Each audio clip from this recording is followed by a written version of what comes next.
Good afternoon. The Board of Supervisors is back in session. Council, do we have need to report out from our closed session? Yes, Mr. Chair, we do have need to report out for closed session. For item A, the Board of Supervisors approved an action on an application to file a late claim to deny the application by Megan Hallowell. The motion was made by Supervisor Larry McCarry, seconded by Supervisor Dennis Townsend. The motion passed 5-0. Reporting out for item C, the Board of Supervisors directed legal counsel to defend and authorize the defense of individually named defendants, including those to be named later, with a reservation of rights. In the case of Chastity Adams et al. Versus County of Tulare et al., Tulare County Superior Court case number VCU 324382. The adverse party is Chastity Adams. This case involves an allegation of a dangerous condition and negligence.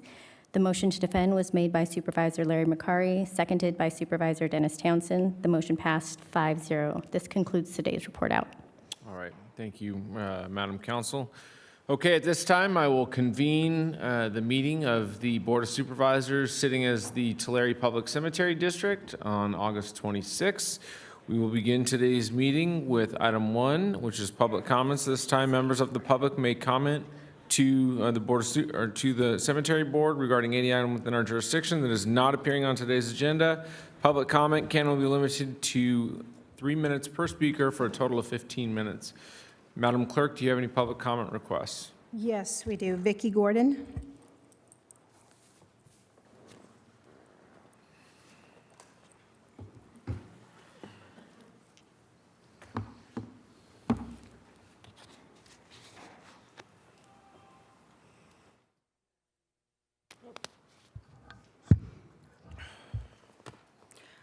I'm here today to share these photos with you that she'll be passing out here, and talk to you about accountability. A friend of mine took me to see her mother's grave. There was dirt, no grass, and she passed away in March. Next to her, in the other picture, you'll see that there's a large area of puncture vine, which has continued to be mowed over and spread and is taking over. So it's about a 4x5 area. My question, and this is just for you to think about.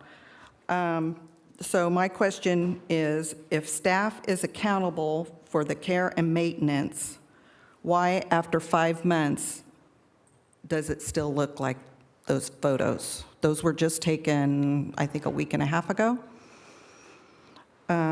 So on the way I look at it, it's completely unacceptable. The next thing I wanted to bring up is another question for you to consider. Is it the cemetery policy to follow citizens around the cemetery, targeting them by taking their photos?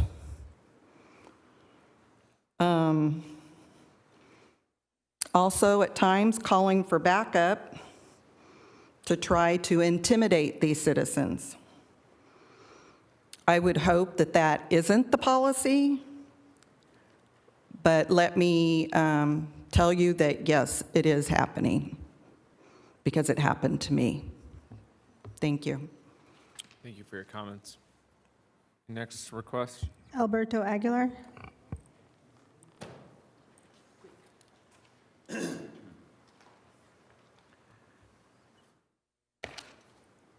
Mr. Chair and members of the Tulare Public Cemetery District. My name is Alberto Aguilar, and I'm here today to inform each of you and the members of the public that I have received information that I received in the county and the manager of the Tulare Public Cemetery District, which unequivocally proves the misuse of public money, falsification of financial records, abuse of authority, and noncompliance with the policies and laws that govern public cemeteries. I have submitted several Public Records Act requests to the district manager of the Tulare Public Cemetery District, along with a copy of my request to the chairman, Vanderpool, and each trustee of the board. I did so to create a paper trail for the purpose of accountability. Each trustee has taken an oath of office and is sworn to uphold the laws of this state. The information I have gathered prove that the district manager of the Tulare Public Cemetery District has not been complying not only with the terms and conditions of her contract, but with the cemetery district, but has also neglected the policies, regulations, and the laws that govern the financial requirements of managing a cemetery district. For example, in fiscal year 24-25, over $1.5 million was transferred from the Tulare County Auditor Controller and deposited into the Bank of the Sierra, designated as the revolving fund account, without authorization from the former Board of Trustees and in violation of Health and Safety Code Section 9078 and Government Code Sections 53950 through 53960. In the prior fiscal year, she falsified the amount of the adopted budget noted on the revolving fund resolution that was presented to the board for approval and sent to the county auditor controller. Falsifying official financial records, in my opinion, is not only an abuse of authority, but a serious crime. And I can assure you that each one of you are now responsible to make sure that the laws are followed. That's the oath you all took, because I guarantee you there's going to be consequences, okay? Y'all went ahead and took an oath to go ahead and follow the laws, and obviously those laws have not been following. And Pete, I've made you well aware of this in the past, but now I'm going to continue to make all of you aware. Thank you very much. Next request, Madam Clerk. Mary Cepeda.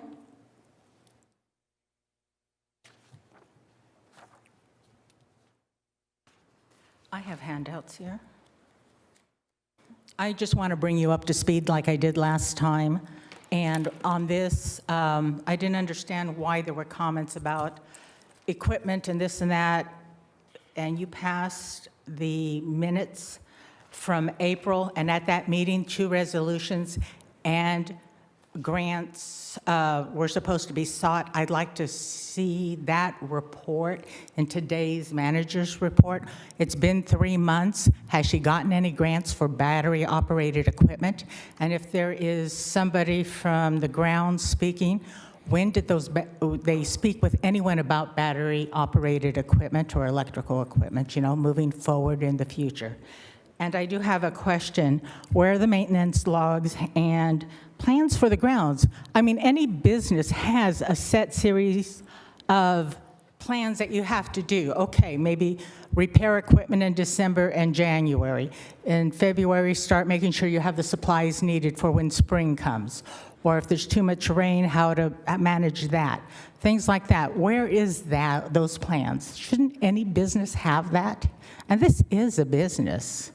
And I've not seen anything, and the maintenance logs especially, your groundskeeper is gone. The head groundskeeper that just got hired in May is now gone. I did mention to one supervisor here to have him had an exit review report out, and I think he has, and I hope there was information provided. I don't know.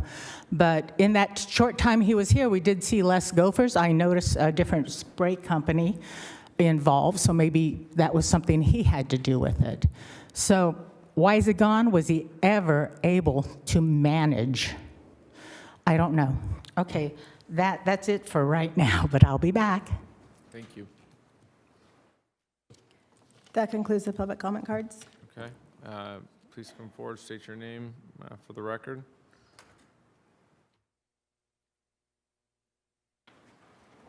Hello.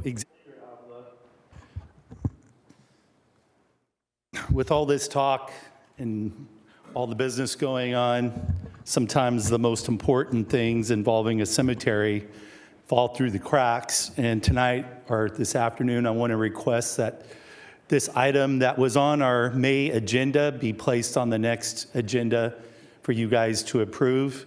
It's by a family, a mother who lost a child 28 years ago and never had a headstone.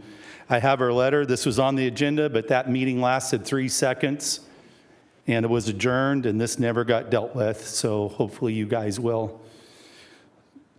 Forgive me, this is a handwritten, and my reading's not good.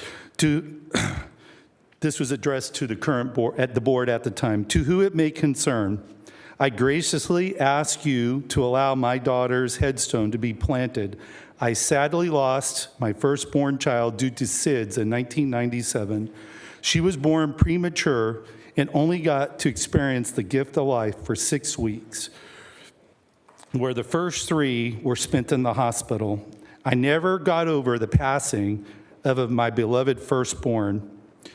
Due to my financial situation, I was unable to provide my daughter with a headstone she deserves. Luckily, God has gifted me with another daughter who, after 28 years, wanted to bless me and her sister, who passed, with a headstone I was unable to afford. I am praying that you guys allow us to fulfill our wishes and lay the headstone to rest with my daughter so she can finally have a resting place she deserves. The dimensions of the headstone are 12 by 24. We were not aware of any requirements and standards. We ask you guys have it in your hearts to finally lay my baby's headstone to rest, Laura Sosa. And there's a picture of the headstone. They ordered it. Our requirement is an 8 by 12. This is 12 by 24. We've had this from time to time. We check with the monument company. They can fit this in with no problem. But since it's not the standard we approved, it takes board action to approve it. And this young child is, I'd like to read her name so the dead aren't forgotten, Abelina Cruz Hernandez Meja. And there's a picture of her. And this is one of the few things when I served on the board, that I would approve without even question, because it's about love and remembering people's family. Thank you. Thank you for your comments. Any additional public comments? Okay, seeing none, I will close the public comment period and move on to take up item number 2, our 1 o'clock timed items. Madam Clerk, before we open the public hearing, may I have you provide instructions to the members of the public on our procedures for public testimony at today's budget hearing? Yes, thank you, Chair. To members of the public, if you wish to provide public testimony in person, please complete and submit a comment card. Provide your name and agenda item number 2. Please clearly state your name for the record. Your statements will go out on the live audio stream and will be included in the audio recording of the meeting. The timer will be set to 3 minutes, so please adhere to the time limit. If you choose not to participate in person, you may also participate by submitting an email as this item is being heard. Email should include the sender's name for the record. Email should include the following in the subject, agenda item number 2, and sent to the clerk of the board's email address at clerkoftheboard@tularecounty.ca.gov. Public testimony will not be read, but will be made part of the record if received before the close of public testimony. Thank you, Chair. Okay, we will now take up agenda item number 2, a public hearing to consider the proposed fiscal year 25-26 recommended budget and to adopt the fiscal year 25-26 final budget for the Tulare Cemetery District. Public hearing is now open. I'd like to welcome members of the public who could attend today at this time. I will outline the process we are going to follow during these hearings. Staff will make its presentation. Board is welcome to ask any questions. Public will then be invited to comment. At the conclusion of public comments, or if during public comment, board has any questions they may ask. At the end of public comment, staff will be asked for recommendations. The matter will be discussed by the board and action formally taken.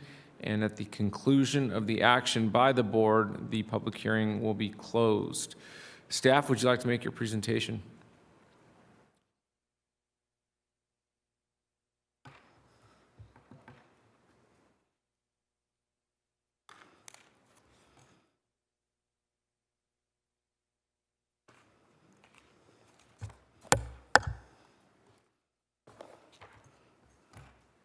Good afternoon. This is speaking on the budget of the 25-26.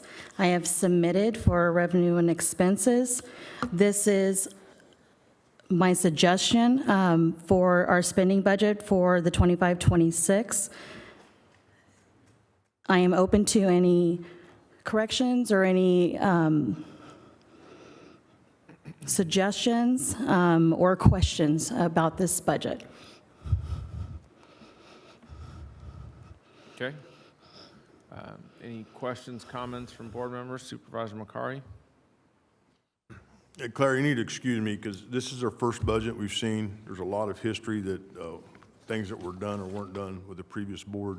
So this is more of an education for me and for us. So I'm going to go over several items and just ask for an explanation, okay?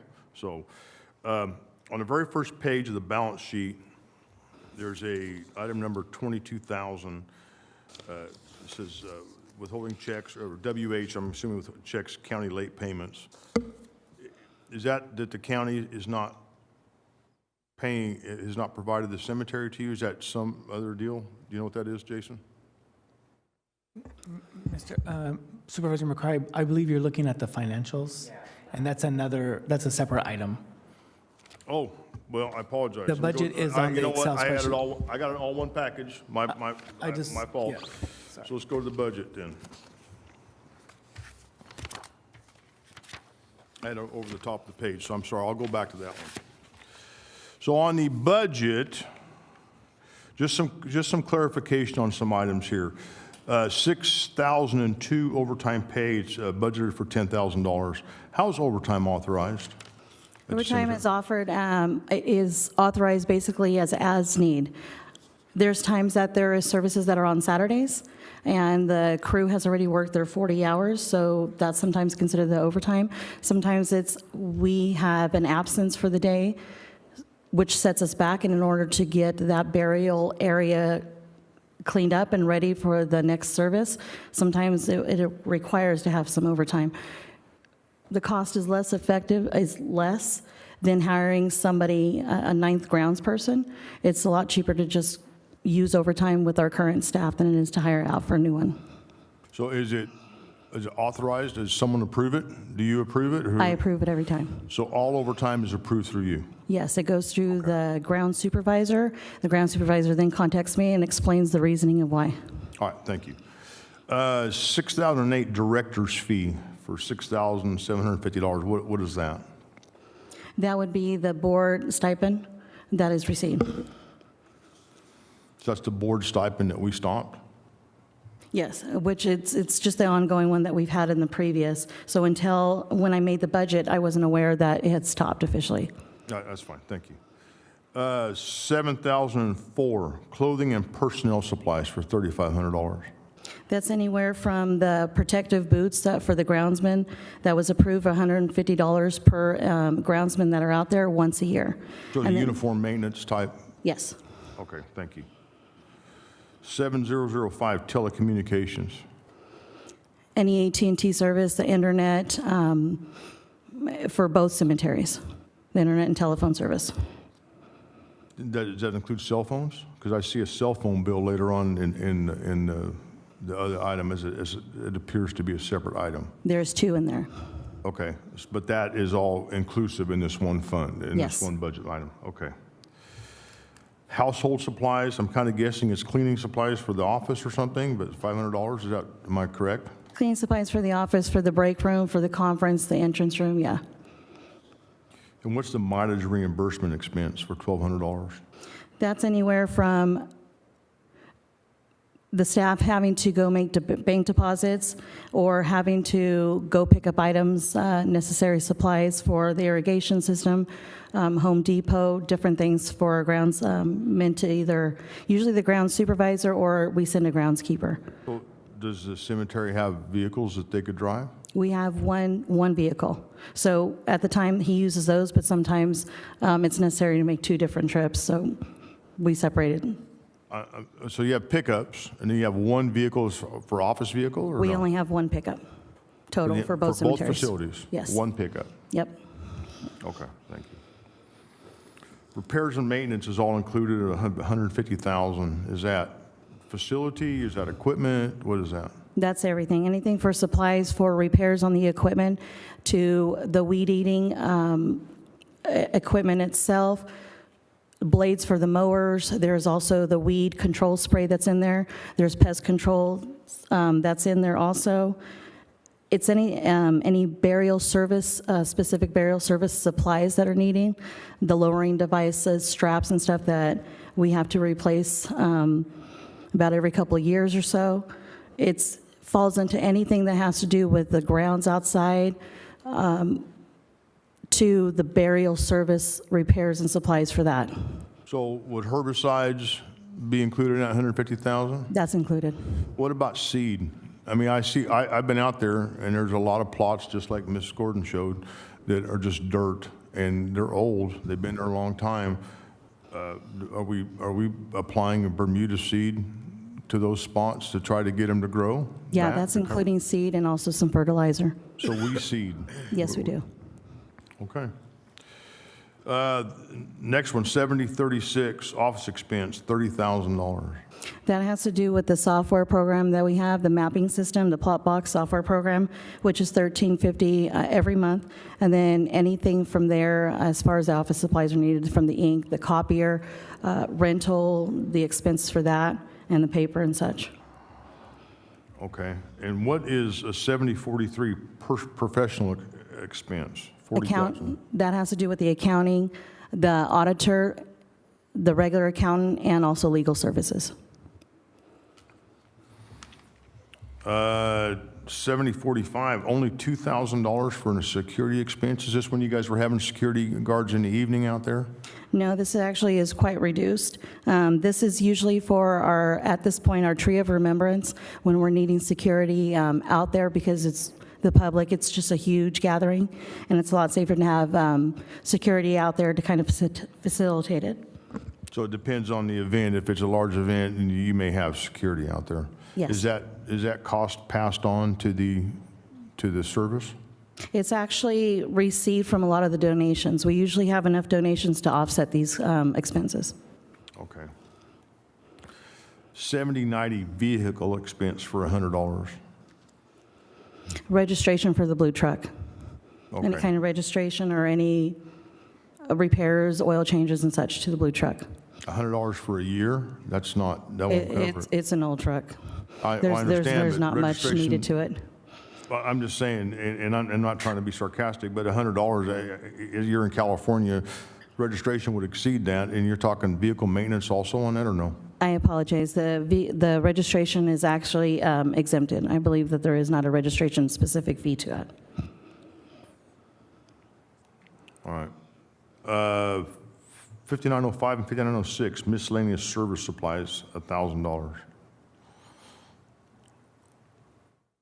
That's anywhere from the vases that we sell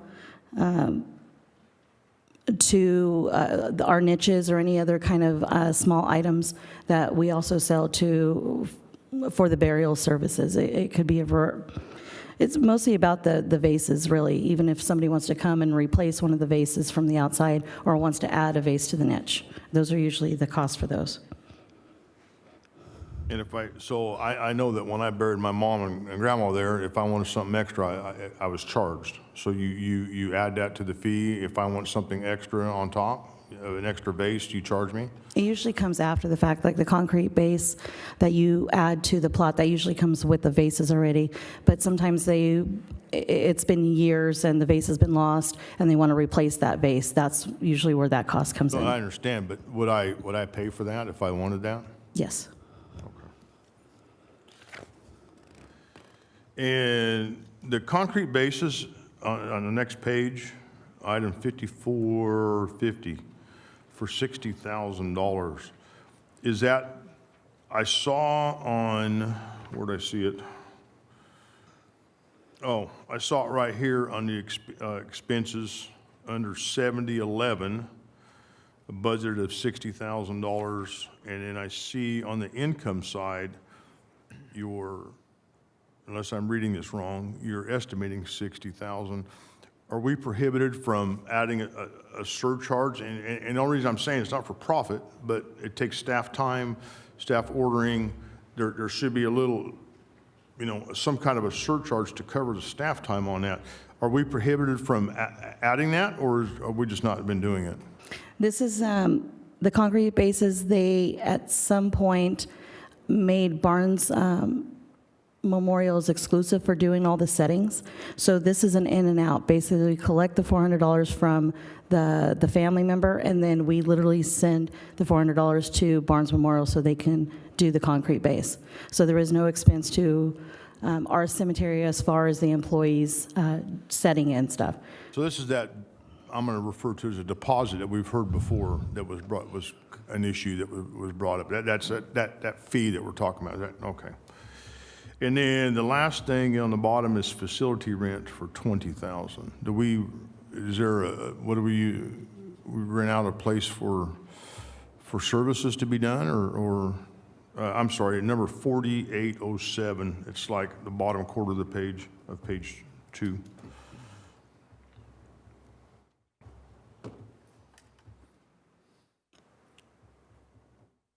You see where it says total revenues operating budget, $1,352,000, go down to item number 807, and then it's the second one down, 4807. I'm sorry, I had lost you for a second. No, I know exactly where you're at.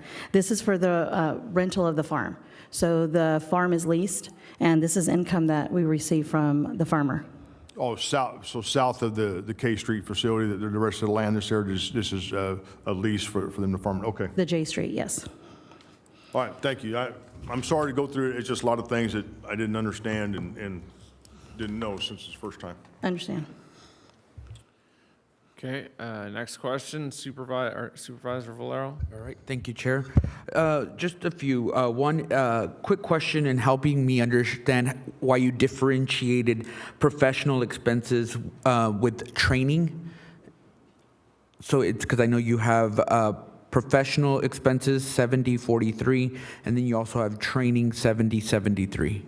So the professional expenses is the accountant and auditor and the legal services, and the training is when we go to conferences or I have the employees do some hands-on training, just like our workplace violence and stuff for any of those costs. That's where that falls into. Okay.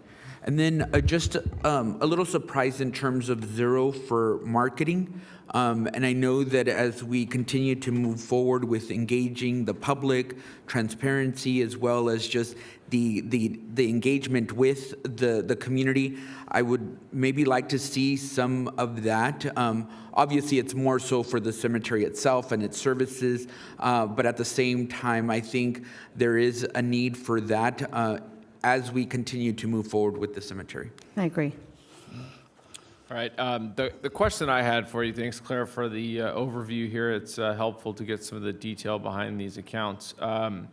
One thing I would have liked to see, so maybe you can do it on a go-forward basis, I would have liked to see what the 24-25 budget numbers were.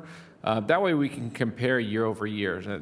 We're a new board, this is our first time sitting as this board, and I look at just the very first item, which is regular salaries, $560,000, that's a great number, but I don't know what it was last year. I don't know necessarily, we've kind of pieced together the number of employees, and then, hey, I get for overtime, are we expecting overtime costs to go up, go down? Extra help, go up, go down. It just would help us more with some planning and some very specific strategic moves going forward so that we can help control costs. I'll definitely make sure to do a side-by-side column. We can refer to at least the financials. If you look at the profit and loss, all the budgets and revenues, the expenses and revenues are set on that one for a quick reference if you needed. Yeah, just seeing it side by side just makes for a quick, easy glance when we're doing this overall budget presentation. Supervisor Valero?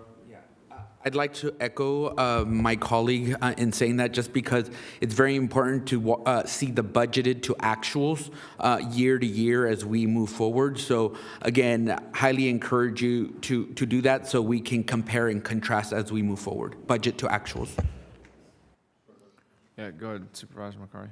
And Now I'm going to refer to the financials because I looked at that because I remember seeing that you did have a 24 prior year on it. However, now I'm confused. On the budget, you have a $560,000 annual budget estimate, right? That you're submitting to us today, right now. Yes. Well, for the payroll total, Well, no, on the budgeted 25-26 budget, you put down 560,000, okay? When you look at the profit loss budget performance, you have the 25, the 24, you have the year to date, but then the annual budget's 530,000. Was that 530,000 supposed to be for this year, or was that last year's budget? It's a $30,000 difference. I'm just trying to understand.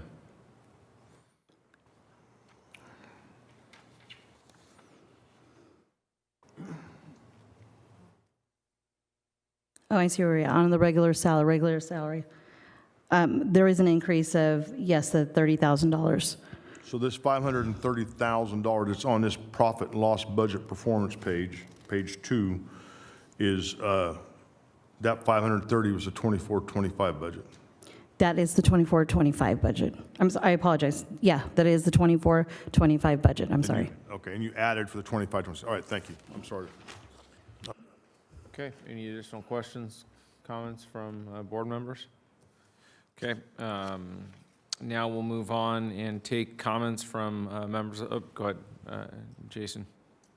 Sorry, thanks. I don't mean to spring this on you, Clara, but I was wondering, because the board has waived their stipend for the $67.50 on the director's fee, I'm wondering if that would not be best if we recommended to the trustees to be moved to another line item, like maybe 7043, your professional expenses, because I think those are going to run a little high this year with some of the, things that we're trying to do with the cemetery. So maybe we could ask the board to adopt an amended budget with taking that fee out, so we don't just have $6,000 sitting out there doing nothing and not being put to use, and maybe move that to professional expenses to ensure that we have enough for legal services and all the costs for the Public Records Request Act and all those things that we're getting that's actually trending much, much higher than that $40,000. I agree with that suggestion. I believe the reason that I had left that on there, just not knowing if the county was going to take over for the next year, so Yeah. anticipating if it was ever going to be sent back That to makes the public. sense. There is one correction that I need to strike, which would be the Bankasier, the CD.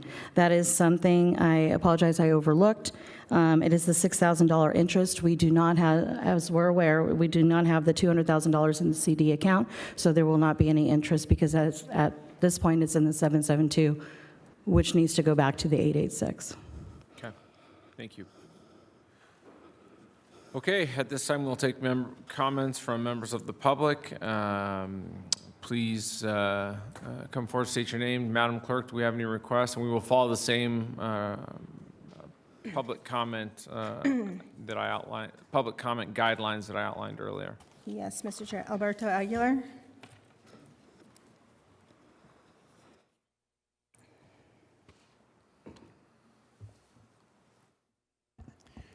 Well, thank you. Some of my concerns, again, are, as stated earlier, about the director's fees. That shouldn't even be on there because you guys already had waived that. So, and I disagree with putting it down there for professionals because we all know that you guys aren't professionals, okay? The other concern is item number 7025, mileage reimbursement. That's not even close if you take a look at the prior fiscal year's amount. I mean, that's just chicken scratch. The gentleman that you all hired or was hired by the board is coming out of Sacramento to take that amount and more in a couple of months. So that's got to be adjusted. Item 7043, professional fees. That also has got to include the certified public accountant, okay, that's working for the district that goes over the financials. It includes legal counsel. It includes HR as well. The district has a contract with HR, and that comes out of there. So that needs to be adjusted and brought up to what was spent at least last year, if not an increase on that amount, okay? Transportation and travel, $2,000. Again, that's not going to be enough. That needs to be increased. And vehicle expenses, $100. I guess they never changed the oils on the vehicles or provide any kind of maintenance. I don't know who or how it's possible to go ahead and maintain a truck for the whole year for $100, unless it's electric. I mean, and you don't use it. But that's just, I just can't believe that. The miscellaneous service supplies, $1,000, and that's basically for vases. I believe that it's been my understanding that whenever there's a service performed there, they require the use or the customers to charge for canopies, for tables, for chairs, and other expenses as well, too. Not just vases. There's a lot more that should be included on there, in my opinion. And there is no expense on here for contingencies. According to the Health and Safety Code, you got to have some type of an amount for contingencies because you don't know what's going to happen when things go on. As far as revenues, item number 5542, you're not going to charge anything for burial fees? That's awesome. Everybody gets to be buried free at the Tulare Public Cemetery District. That's going to make headways in the paper. I love that. And you got to remember that your endowment and care fee is based on that. It's based on each of the burials. But if you're going to be go ahead and having free burial fees, Your time is up, sir. Thank you for your comments. you're welcome. Next request, Madam Clerk. Mary Cepeda.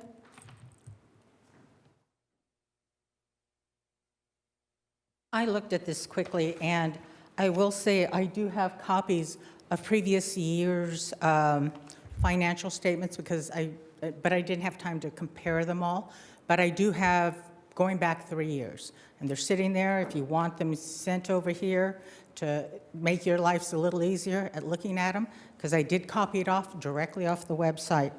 What I have a question is, and nobody said, on the second page, under total salaries and employee benefits, insurance, liability, auto crime, cyber, $55,798. On the July 8th minutes that were passed, it says $87,534 was the total. So, and those are done in monthly installment payments. So how can $87,534 equate to $55,798? And that is 7010, again, under total on the second page. That was one of the things I had. And I know professional expenses, I don't know, wasn't the attorney paid over $40,000 in his term that he was there?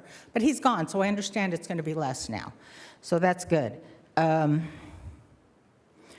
Those were the main things. And again, I had a question on burial fee. You know, isn't there income for that? And those were the main things on there that you pretty much asked and answered. And so that was the big one that hadn't been mentioned, was the insurance.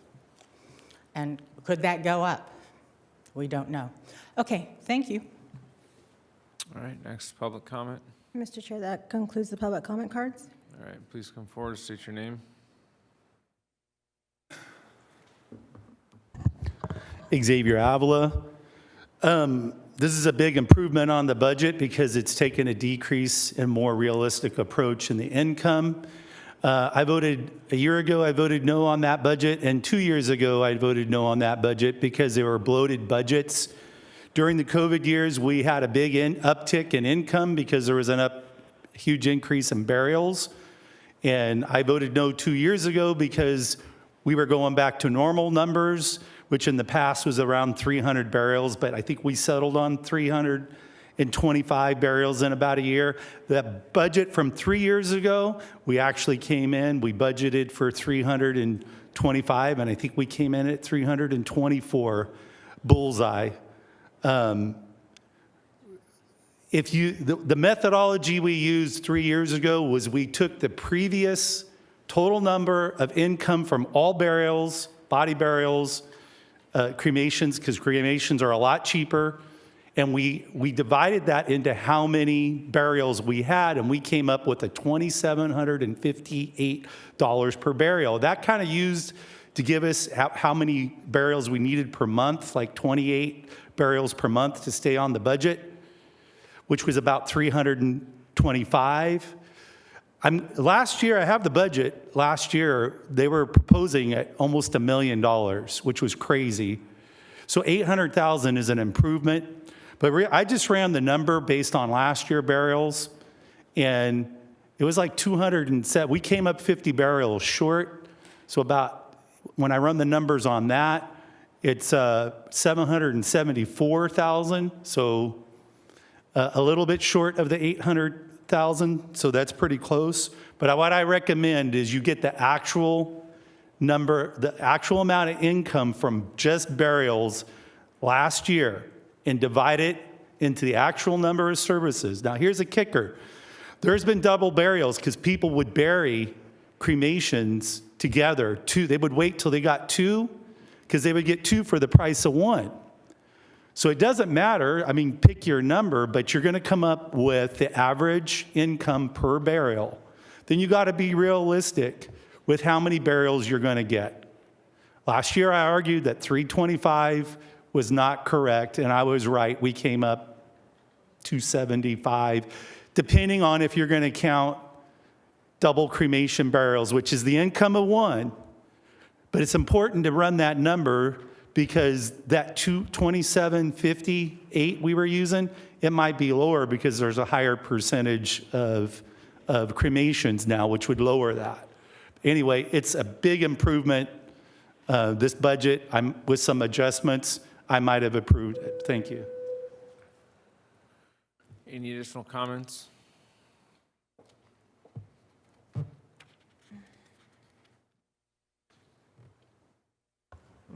Good afternoon, board members. Anna Limon.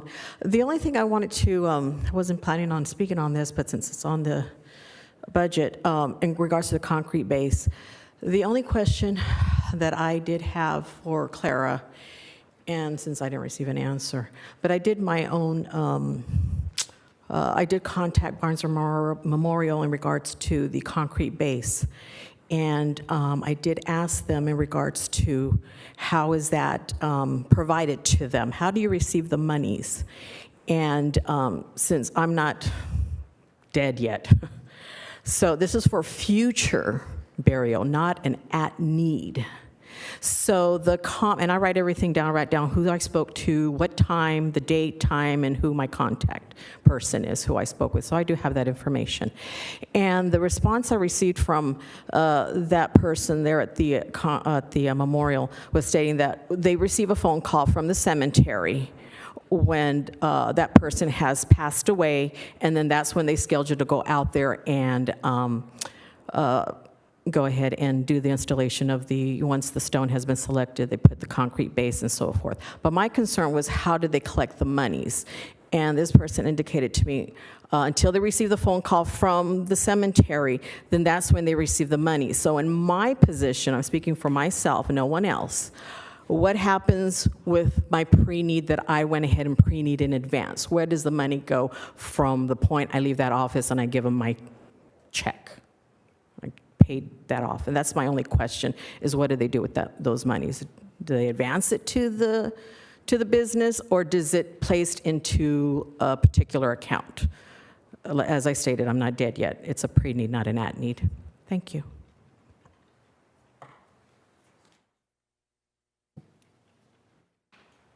Any additional public comments? All right, seeing none, I will close public comments and bring it back to the board. Board members, do you have any questions for the district manager, or do you want to take more time for consideration of this budget?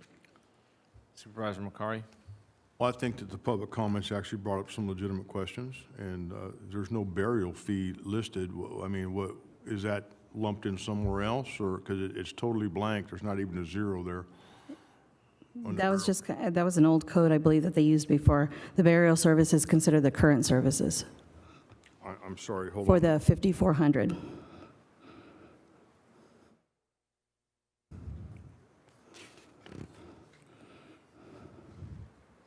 So barrel services, barrel fee under 5542 is included where, under The 5,400? 5,400, the current services. Of 80,000, or 800,000. So why do we have two columns? Or I two- believe the 5,400 is the one that matches up to the county number. I think that's why it got changed. So actually, then barrel fee should not even be here because it's under 5,400. Correct.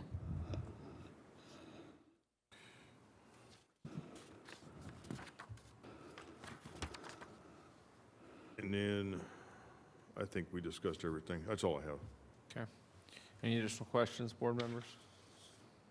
Jason, you wanted to add something? Thank you, Mr. Chairman. I would like to recommend that we do a sort of following on the county's process. Not only do we do some updates throughout the year on the budget as we get some expenditures, maybe each quarter, but also a mid-year budget status update, which would put us around February, 6 months into the spending year. If we start with, I don't know what you use, July or August, but January, February, timeframe, so that then we can compare this budget that you are, because this is a spending plan, these are just plans, and then we can compare where we're at, each quarter and the middle of the year on your revenue to your expenses, so that if we need to make any adjustments, we have plenty of time to adjust that, and then it becomes clearer through the year what your actual budget to expenditures are. So that would just be a recommendation I would make. Go ahead. And this is new, first time, but was going to ask and what Jason brought up. However, when we get this, we need a little more explanation.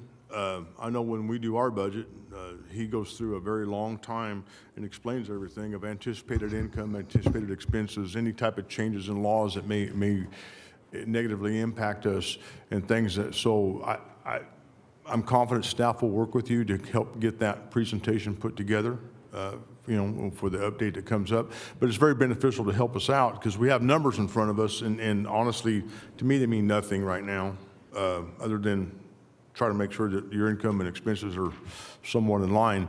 But that's why I had all the questions. But I think that we should, if we can adopt that process and staff will work with you, it'll be much smoother and easier, much more informative, not only for us, but for the public. I agree, and I really look forward. I know I've been speaking with Jason and Robert in the back, and that's something that I know our budgets have been very simplified, just because the boards have understood it from year on to year on. And yeah, I'd like to get a lot more detailed with it and a lot more transparent on exactly where everything falls, so you guys have a complete understanding of it also.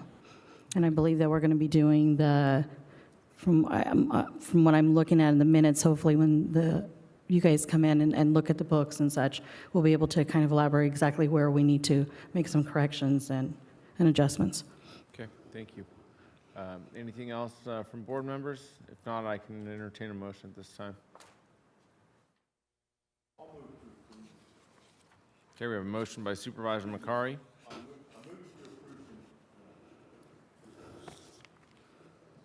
All right, I got it on now. I'm moving to approve contingent upon the auditor's audit. No? He's going to, we need to move this, it needs, I know they need to conduct That's the business. next item, that's the financial We gotta have item. the operating budget. This one. is the budget. The auditor's not gonna, they will audit, they're gonna audit the prior year's. The fiscal, okay. prior- I prior year's apologize. performance. So the financials will be the caveat with the. But this will be included in that financials at that point. I don't remember what. All the right, date- I'll move to approve right now, but I want everything researched. We've got a motion by Supervisor McCary, a second by Supervisor Shuckling. Madam Clerk, would you like a roll call vote, or is electronic vote sufficient? Yep, just a verbal, what you just said, announced out, and it'll go on the screen. Okay. All right, motion passes unanimously, 5-0. That concludes our budget hearing. We will now move on, take up our consent calendar. Consent calendar items are considered routine and can be approved in one motion. Any member of the board or member of the public wish to have any item of the consent calendar pulled for separate consideration? Mr. Chair, I do have a member of the public wishing to speak on the consent items. Okay. Alberto Aguilar.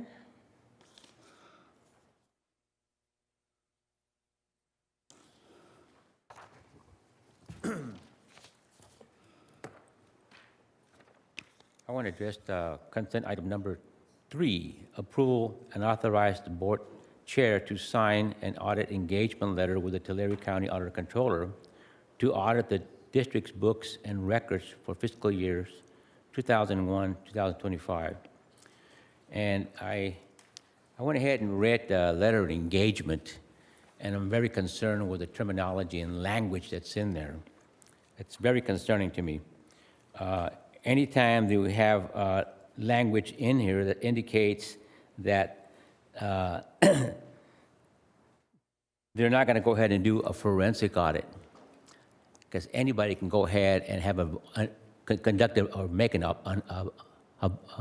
audit that's not truthful of everything that's going on, that exposes the illegal activities, the fraud, okay? So, and then you're going to have the auditor controller who has been sending money or transferring money from the auditor controller's office to the cemetery district revolving fund without the proper resolutions that are required by law. So basically what I'm looking at when I see this is I see the fox, watching the chicken house. What I recommend would be a forensic audit, not just an audit, because I have made a paper trail of my problems that I've been seeing regarding money being transferred from the county auditors to the district without the legal requirements that are set forth in the health and safety codes and the government codes. I read it to you earlier, and I'll give it to you in writing. Thank you. Any additional public comments? All right, seeing none, I'll bring it back to the board. Go ahead. Okay, we've got a motion by Supervisor McCarry, second by Supervisor Townsend. Please cast your votes.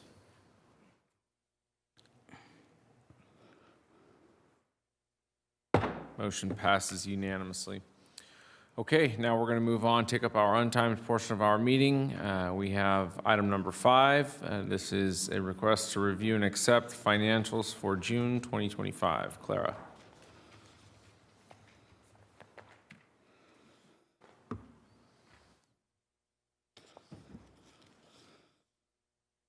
This is our fiscal year June financials.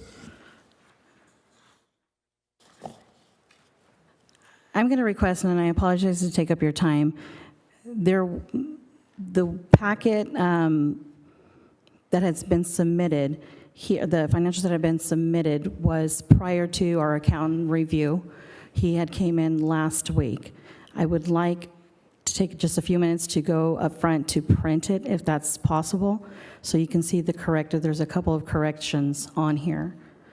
Don't know if that's acceptable.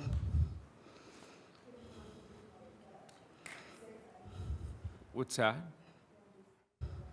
Yeah, we could go ahead and have staff go ahead and make copies, and then we'll take up item 6, and you can give your district manager report while the copies are made. Okay. Do you want me to submit it to you guys? Or?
she's checking with her staff to see if they can email it to her, and then she'll have it sent to us so we can make copies for you all. Okay. No, you don't just get to walk up here and start talking. We are in a formal board meeting, and we will follow the protocol as it has been outlined. I'm not asking for your feedback. It will happen the way that it's supposed to. It is the district manager's time to give an update right now. And when we call for public comment, you can have your time to come forward, okay? We will make copies for members of the public.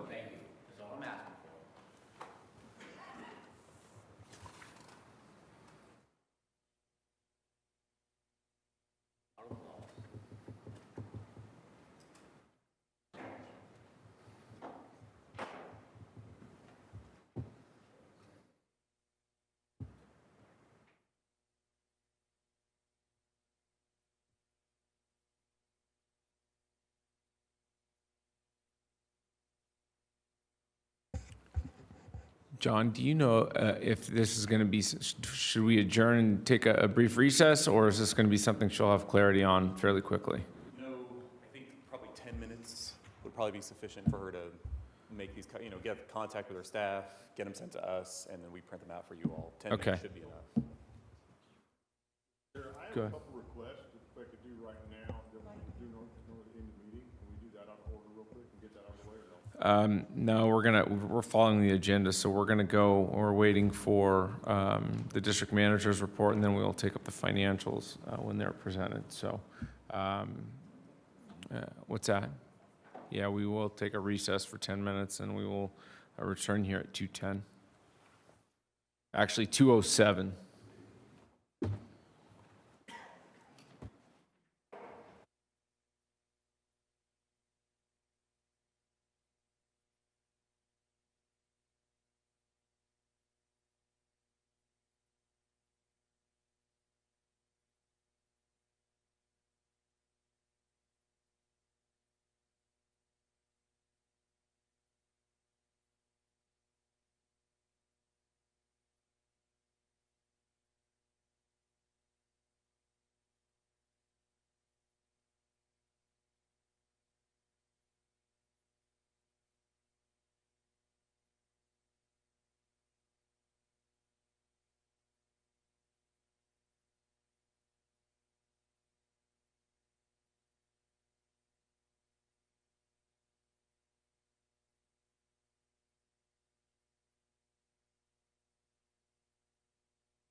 Cemetery Board is back in order after adjourning for recess. At this time, we'll go back and take up, our district manager, would you like to proceed with your report of the financials first? Financials, okay. Go ahead with item 5. Okay. So there was a correction onto these financials. One, we adjusted the payroll to include 9 days. I'm sorry, Clara, I'm going to interrupt you for just a moment. At this time, I'm going to pass out those updated financials for everybody that she's presented, and anybody of the member of the public, I'll leave up here for you if you need them. Go ahead, sorry. Thank you.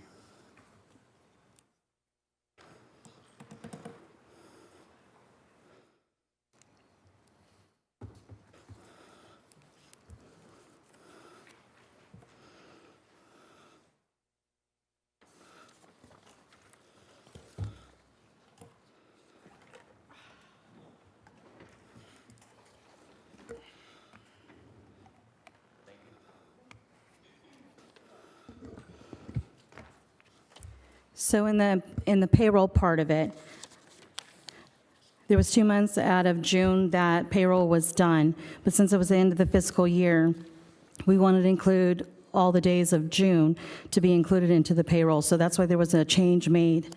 And you'll see that the payroll is actually slightly higher compared to what our budget is. And it's about $14,000 difference of the 9 days. Technically, they got paid in July 5th would have been paid for July 5th for that payroll.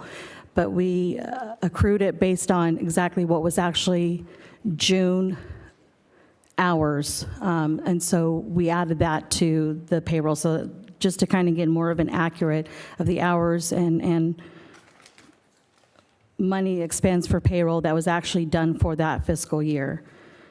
That's one of the areas. And the other one is because there was a resolution to transfer $50,000, though it reflected on the balance sheet at the time, what it didn't reflect was on the profit and loss. And so on the transfer of funds, you'll see that the $50,000 is included now on the 4801.1 on the first page of the profit and loss.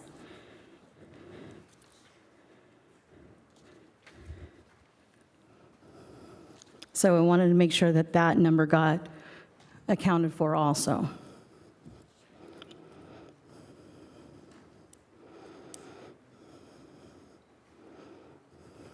Okay. Are those the items you wanted to specifically highlight? Those are the ones that I wanted to highlight the most, yeah. Any questions regarding the June financials from board members?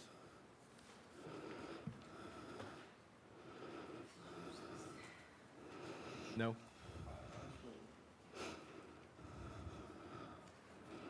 Okay.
Any particular questions, board members?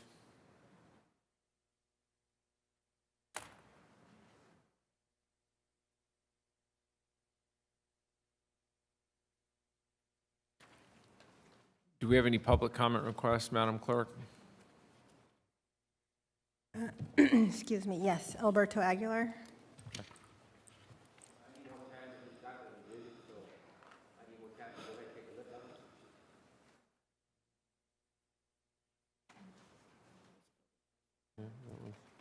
Yeah, I mean, now, this is the time I've allotted for public comment. Please come forward if you have public comment.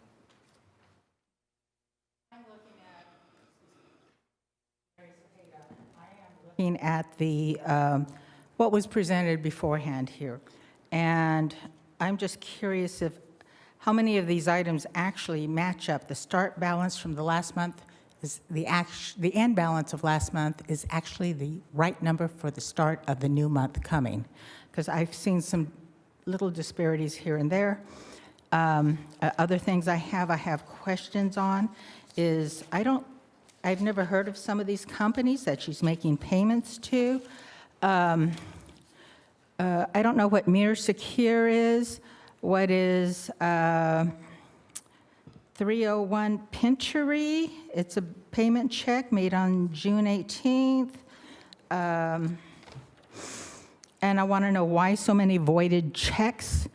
How come, the questions I do have also is the first aid safety, that's Cintas. Why is there $1,282.52 for first aid equipment, bandages, wrap, whatever? A lot of this can be gotten at Walmart for less. I do know other businesses that would fill their supplies. I know I would buy the supplies and get reimbursed for the lower amounts. I mean, because it's too costly.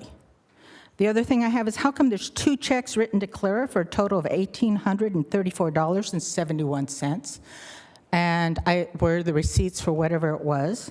So that was in that other one. Also, oh gosh, let me check my other notes. Those were some of the things that I had. And why are there so many handwritten checks? If you go through this statement, the Bank of Sierra, the reconciliation detail, where is, you know, how come so many employee paychecks are handwritten, and you're paying paychecks of New York as well? So that's, you know, why? If you have, or you're paying someone payroll, aren't they covering that payroll? What is the difference, and why? You know, there's no explanation or whatever, and things like that. You know, it just, what is Utline? UTLINE. It's on the bottom of page 2. It's a bill payment check for $1,485.45. I don't know what that is. Zero Knox, that's another company paid on 6/27. What is that company? And again, you know, they were paid twice. So those are some just accounting questions. Thank you for your comments. Additional public comment, please come forward.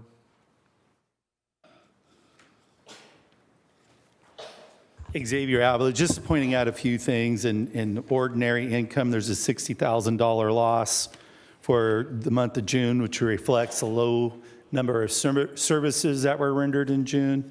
And the other thing is on the first page, Bank of Sierra at $1,800, and cash in the 772 fund, which is the general funds, right at $200,000. And if you recall the last board meetings, several of us spoke that there is $200,000 that was taken out of the pre-need and put into 772 in order to buy CDs as an investment. It was never put back. And it looks like now you probably have to leave the $200,000 in there so you won't have any cash shortfalls. But that would really be, I'm not acting as your legal counsel, but legally, that would take a resolution to spend that money. So you would have to, if you're going to leave it in 772 to spend it, you at least need a resolution to put it there, because right now, it's not supposed to be there. It's either supposed to be in a CD, or it's supposed to be in the pre-need expansion fund. I think that's 886. So it was agreed to a while back with the pre-needs that as those pre-needs those contracts were fulfilled, that money could go out of the expansion fund and into the general fund 772. But somebody would have to go back and do an accounting of what those contracts were fulfilled. Because once they're fulfilled, it can go into the general fund. The other thing is, when we did this pre-need, we knew we were going to sell plots that would happen in the future. And if we spent that money now, 10, 20 years from now, the cemetery could have budget shortfalls if we didn't properly maintain that money for the future. And there was a big advantage for doing this, because we could take the pre-need money, invest it, and it would help a family lock in a cost if burial costs went up, so it would save a family money. But it also gave us the opportunity to invest that money and accrue some investment money, so we wouldn't have to raise fees to make it up in the future. Thank you. Okay, additional public comment?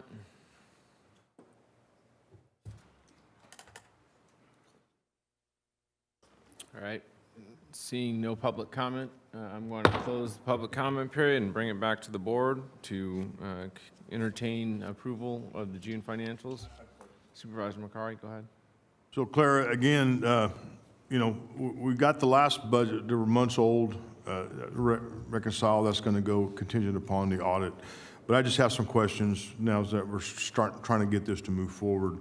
And I think it helped answer a lot of questions just real quick, at least for me, because what I'm looking at the reconciliation detail on the back, and what I don't see, and correct me if I'm wrong, it'll say the type is bill payment check, has a date, has a number. I'm assuming that's a check number. Is that correct? Yes. And then it has a name, an amount, and a balance. What's the clear to the check? Does that mean it's been confirmed that to reconcile it? That little check mark right there? Yes. Okay. So just to help me understand, there's just some names, some things out here kind of random. A lot of this stuff I can tell. You got so Turf Company, you got the Lewis Nursery, different things that would make sense. However, like the first time Sanchez Brothers for $1,850. What is that? Tree service. Okay, so it's a tree company. I think, and I'm not an accountant, but I think it would help if we had a line number on here to show to what account it was going through to help bill that. And then you have different, just individual names. Third one down, Patricia Hitlin for $200. Who's she? Our previous board member. And then Home Depot Credit Services. Do we have a credit card? Yes, Home Depot. And is there a balance on it, or is it paid off monthly? It's paid off monthly. Rescom Pest Control. What do they provide? What service? The pest control service for the office at the current location, and the warehouse, and then also the location at the North J. So do they do gopher service as well? No, they just do the roaches and mice and rodents They're and just such. doing their monthly spraying for the two facilities. Yes. What is LEAF? L-E-A-F. That is a copier equipment rental. And then it just says employee paycheck, and I get paychecks in New York is probably your employee payment system, right? You give them the money and they dole it out and they track it. Is that what payment? Correct. Paychecks is? Okay. But when it says employee paycheck and you've got 1105.50, 1151, 1149, how do you know? Do you have to go back to research to who that employee is? I'm talking, let's say 5 years down the road, somebody says they weren't paid, how are you going to research that? Those names are actually in the QuickBooks, so it actually identifies each employee, and these are employees that do not have EFT. They prefer to have actual manual checks. And so this is, at one point, it's redacted for the public report. And then Colleen K. Freeman, $4,000? That was grave repurchases of 2 graves. That's when you were purchasing graves back then. Right, and they were selling them back to the cemetery. Because I see some other ones back there, and that was in June. We stopped that in July, correct? Yes.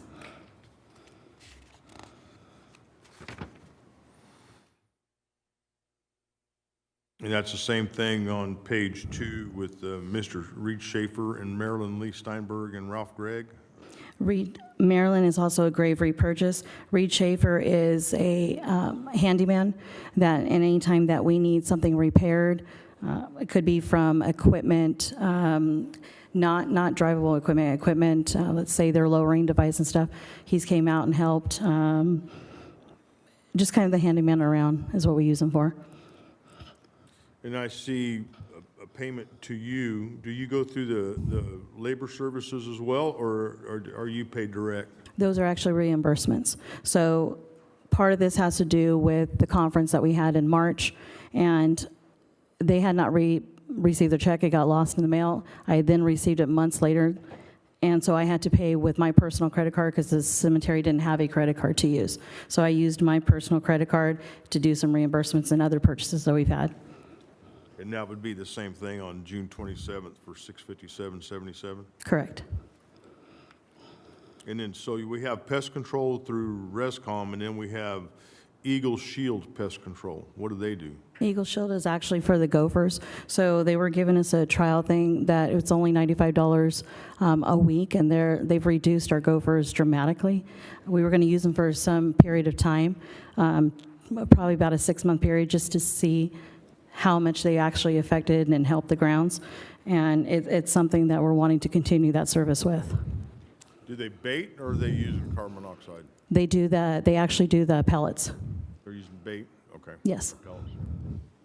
And we're going to continue with them? Because there's a serious need. I would like to. We've seen a drastic reduction in them, and it actually saves a lot of our employees' times. We do still trap. We do the ground traps to also help along with the pellets. All right, I just have, now AT&T Mobility, so whose cell phone are we paying? There's 2 cell phones, and they had been purchased about 3 years ago. So one of them was for the groundskeeper, the head groundskeeper, and then one of them was for me. I tend to use my personal cell phone, but it's one of those cell phones, and now we kind of have the irrigation system that they use it to turn on the water on and off. So they're both in the office, actually. All right, and like I said, just clarification, some things, a lot of it stood out for like a cemetery ground, but some things that I didn't understand. Thank you. All right, I will now entertain, we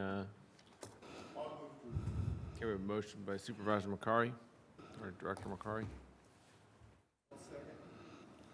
Second by Supervisor Townsend. Cast your votes.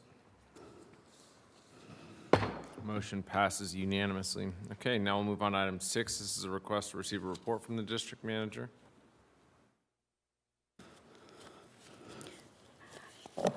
There's not too much that I have to report on. We are, of course, we understand the complaints and stuff that are coming from the public. At one point, we were quite dry and not enough water going into the grounds. Now there is quite a bit of water, and the grass is definitely overgrown, and it's hard to even keep it maintained. Here in October, we will be shutting off the water as per city code enforcements, and that'll go up until March. So we wanted to make sure to get as much water into the grounds to hopefully next spring, it's kind of ready to go as soon as we start applying. They're going to be cutting down the grass to a low minimum. We've had to keep it high because of the heat. Of course, it puts a strain on the grass, and then we turn it yellow. So those are kind of the grounds things going on right now. I wanted to address just one thing to kind of clarify something as far as the baby headstone. I know that it was mentioned earlier. I want you to know that that has been resolved, and it was a request that was from the mother, but it's actually because of an error that the headstone place had made. They had made it too large, so instead of them having to remake it, they actually requested for the mother to just put in a variance for it. The mother has told us she never required it to be big, so they're actually correcting it. It's something that's getting corrected on that end, so that's already been solved. Again, not much to report. We still have the 6 groundskeepers. Our interim ground supervisor is doing a really great job. They are actually, I think everybody was hands-on in spraying today because our services, I think there's only a few services this week. So everybody from the north is at the current cemetery location working today and tomorrow to hopefully get all the weeds sprayed down. So hopefully that will reduce. There's a couple of things I wanted to address. I also wanted to clarify, just to make sure the public and the board understood, was something that was mentioned before as far as the concrete base. We do not take a concrete base pre-need. Concrete bases, we only collect the funds for an at-need. That was a specific, different situation for that topic, but on the normal basis, when you guys see the concrete basis, it is for an at-need. So it's somebody who has already passed, and they are going to be currently using the service. I wanted to kind of clarify that one. Honestly, there really isn't too much more to report. The guys have just been busy and working hard and kind of adjusting to the new leadership outside. And same thing with the office, we're just kind of plugging away, so there's not much more to report. Okay, thank you. Any specific board member questions at this time? Okay, public comments, or go ahead. I would like an update next meeting regarding that headstone for that infant. You said it's worked out with mom. I'd like to get an update that it's been, if it's been installed or what's going on, if you don't mind, please. Yeah, at this current time, it's being remade. The last time we talked to her about 2 days ago, and they said it's still being remade. All right. Yeah, if you can just update us, I appreciate it. Thank you. Will do. Okay, thank you. Any public comments on the manager's report? I have one from Alberto Aguilar.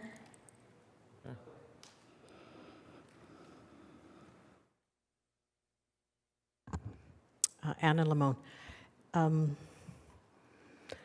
Okay, that was never explained or disclosed to me in regards to the concrete base, not until I specifically started itemizing the cost and questioning particularly that specific cost. So I just want to clarify that as a client, as a citizen of Tulare, that was not disclosed and it was not explained. Apparently now it's being explained that it's not part of the contract, but I just want to make it clear that's not what was disclosed to me, and I feel that should be disclosed to every citizen who comes in for a pre-need contract to explain each and every line of the cost, so that way it's self-explanatory to the client. But that was not disclosed to me. Thank you. Next public comment, we've got a public comment request from Alberto Aguilar.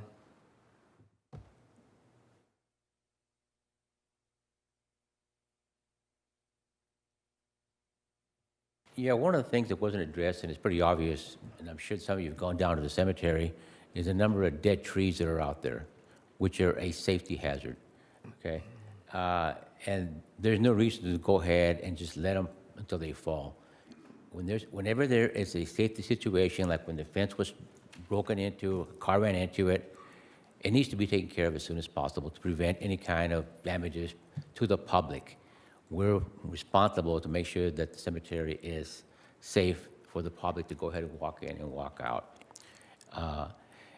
And when we're watering or over-watering, okay, the State Water Board has regulations as to how much water we can use. We're supposed to be reducing the amount of water by 13%.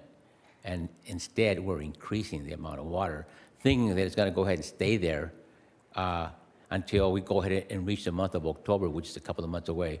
Well, it's not going to happen. It's been so hot that when you water during the day, most of the water evaporates. It serves no purpose to be watering 7 days a week. None at all. Okay? And that's all I got to say. Thank you. Okay. Go ahead.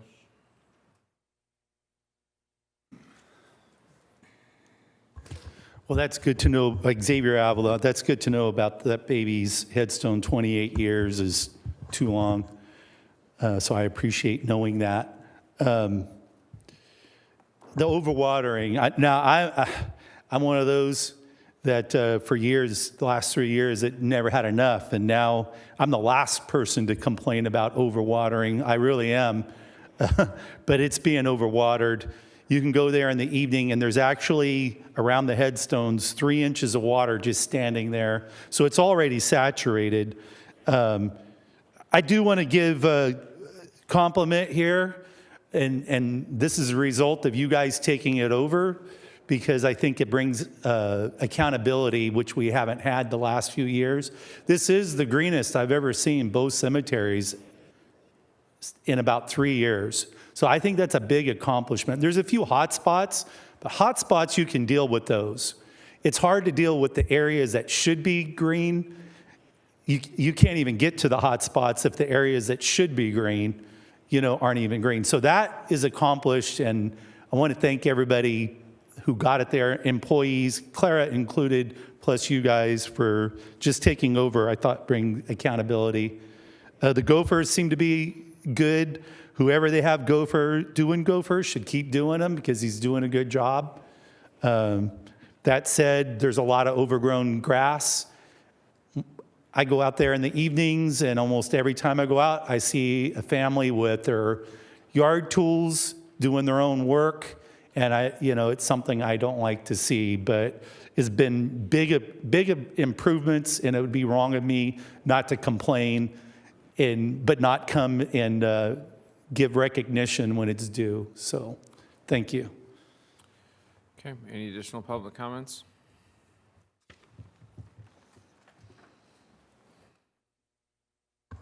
Mary Cepeda. The question I have is, on the $400, why is it in the contract? If for pre-need, why is it in there? It should be made bold that it's optional. That way, whoever's purchasing a pre-need contract will understand that. But if the cost raises later, that's on the family. That's one thing there. Also, I have been to the grounds. There are flooded headstones. And I don't know if that's going to settle the ground, make it uneven or whatever. I've actually seen the tire tracks from the lawnmowers going on top of this because it's soggy. Also, I've seen, I don't know if anyone, and I'll mention it, and I think it's been reported. I was out there and I saw an individual, somebody working there, on the hood of a cart that was zipping back to the office because I think they were taking a break, which is fine, but on the hood of a cart, that's a safety violation. In my opinion, I've never seen that as a designated seat. That was one thing. The other thing is I'd like to see, like I said earlier, maintenance reports.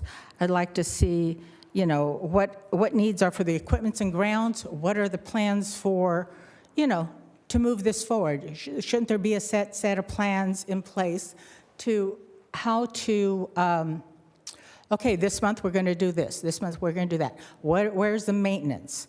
Is there maintenance done? And earlier, Vicki had talked about, in my mind, it's harassing the public. Because I have actually seen, but this was under a previous groundskeeper, David, that they were chasing Linda and her friend around the cemetery. I seen a cart going right behind them. And to hear that that is still happening, why? Why are they wasting the groundskeeper's time in doing these matters when they could be more efficiently working on the grounds? And the other thing is, if there's any issues about safety out there and whatever, why is she out there past 9:15, 1 in the morning, whatever? She can work whatever. Is she there overnight? Questions. But if she, working hours is when most people have to be, managers are on the job, that's all. I think things need to be changed. Also, on a ground supervisor, I think you guys need to hire somebody. Make that position separate from her so we have better accountability on the groundsmen. There are some complaints, and I don't know. Okay, that's for you guys to investigate. Thank you. Go ahead. Just a point of clarification, if you don't mind. Was this vehicle moving when the person was sitting? Okay. All right. Okay, thank you. That was reported to me, and it was sent up and it was addressed. But that was reported to me, and it was sent up and addressed. Thank you. Okay, any additional public comment?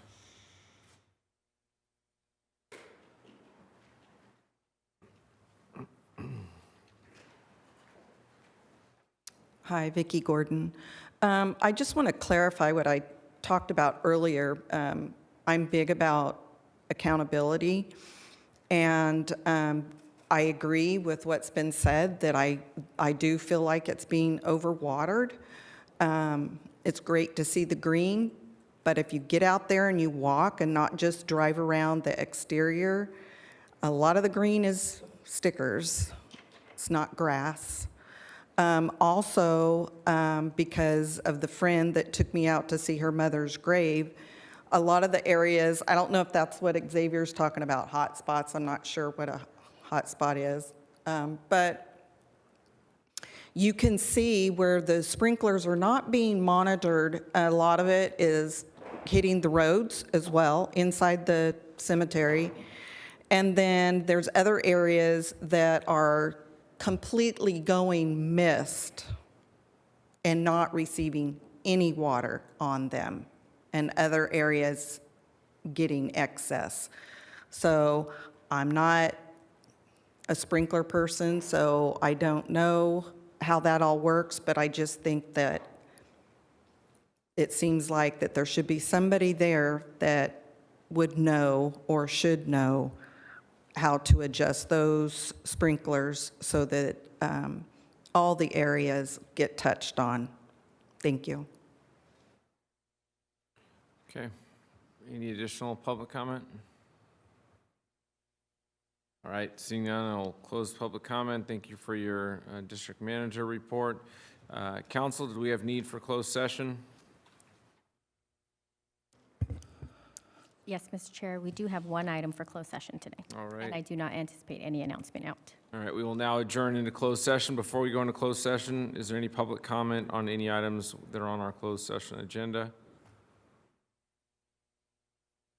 All right, seeing none. Mr. Chair, I do have some items I request for future agenda. Do you want it now or after we come back? There's no announcement out, so we can just, you can go ahead and make the request. So- You can also make the request of me as well, and we can get it set for an agenda, and we can do that outside of. So my request is to have a request for proposal done on contracting for grounds upkeep and maintenance. And then that I'd also like to say that Mr. Avila give the information on the headstone to Clara, even though it says it's resolved, that way she has it. We need to start funneling stuff through the office and take care of it. Take that to Clara. And Mr. Aguilar's information, I'll accept it. We'll take it to the auditor, and then they give something to look at when they do their audit. It comes up. And I've been hearing this for years. I just want to resolve it. That's all I have. Thank you. We're going to adjourn into closed session. Meeting adjourned.